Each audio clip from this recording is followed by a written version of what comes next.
DELUM by Del Momodu. Email, del.momodu@thisdaylive.com. Pendulum by DELA Momodu. Fellow Nigerians, please, permit me to say it as bluntly and categorically as possible. Our dear country, Nigeria, the giant of Africa, is slumbering and snoring deeply.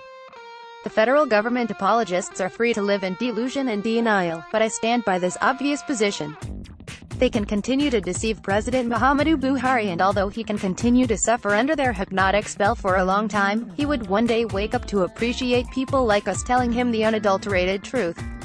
We were abused black and blue by the Jonathan guys in those days, but where are they today?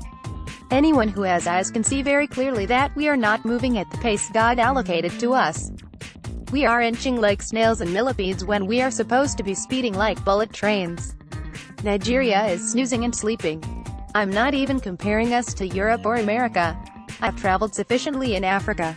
Everywhere I have been, I saw nations at work. I wrote about Rwanda recently, a country that went through one of the most terrible wars ever known to mankind. The Rwanda genocide was gory and ghoulish. An entire nation was almost wiped out. I can see Nigeria has not found any lessons to learn from that atrocity against mankind. We are stoking the fire of ethnicity and stupidity that would never do any good to us. We are so close to the precipice, but we don't seem to know or just don't care.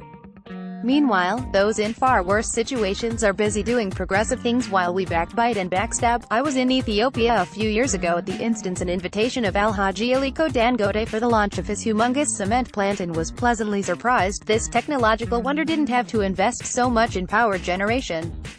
This is the same Ethiopia where celebrities were so shocked by the abysmal level of hunger that they had to come together to sing, "We Are the World." I flew out of Addis feeling sad and melancholic. It was the same experience in Tanzania, Zambia, Senegal, Benin Republic, next door to us, and others. These countries are marching slowly, but surely, while we are busy fighting and wallowing over frivolities. Once you cross the seam border into Cotonou, the reality that hits you instantly is refreshing. Yet most of these countries rely and depend on Nigeria for many things. The reason for my preamble is simple. Most Nigerians seem not to realize how desperate our condition is. Nigeria can no longer afford to recycle this madness, which Fela Anikulapo Kuti called democracy, every 4 years, as if God has frozen time for us and we can do whatever nonsense we like. No please. Time is no longer on our side, and we have over-experimented with saints and sinners. None has performed spectacularly. The essence of my sermon today is to drum it into our ears that we cannot continue along this path of foolishness and foolhardiness.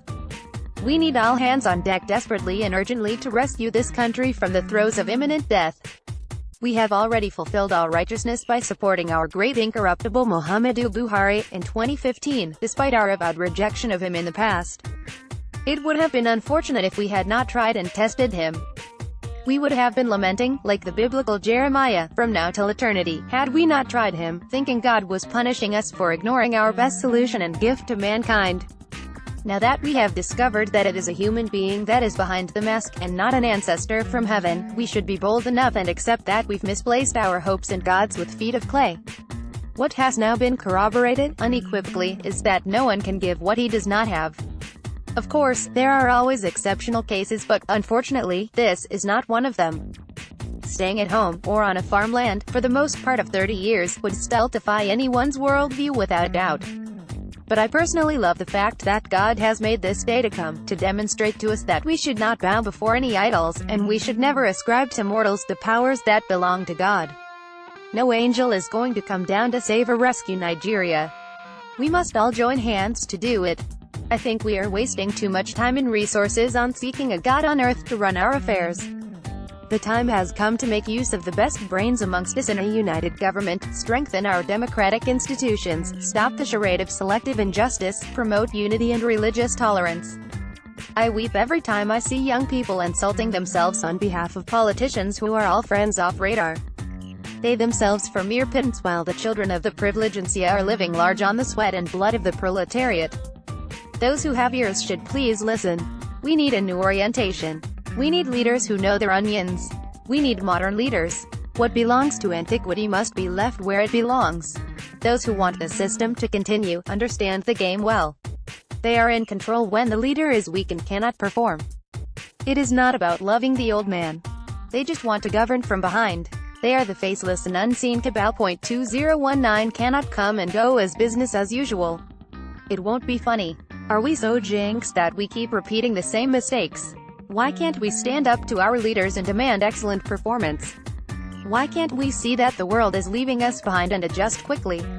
Truth must be told, as imperfect as our politicians look, they are the ones we must manage, and manage well.